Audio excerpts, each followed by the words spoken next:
एक बुरी खसलत है, वो ये कि गुटखा खोरी। आप देखिए, गुटखा खोरी, मेरे भाइयों, आप अगर डॉक्टर से भी पूछेंगे तो डॉक्टर भी आपको इजाज़त नहीं देंगे कि गुटखा खाओ। क्यों?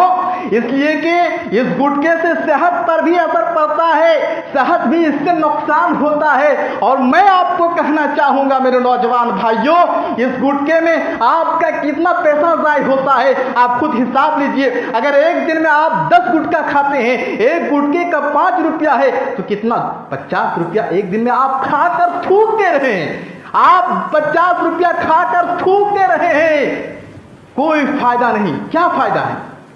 कोई एक फायदा दिखा दीजिए गुटखा खाने का, कोई एक फायदा नहीं है, सिवाय नुकसान के और कुछ नहीं है। आपका माल भी गया, आपकी सेहत भी गई, और आप जब किसी के पास खड़े होते हैं आपकी जुबान से बदबू आती है, जिससे साथियों को तकलीफ होती है, घिन महसूस करते हैं, दूसरों को तकलीफ पहुंचाने के बाइस बनते हैं।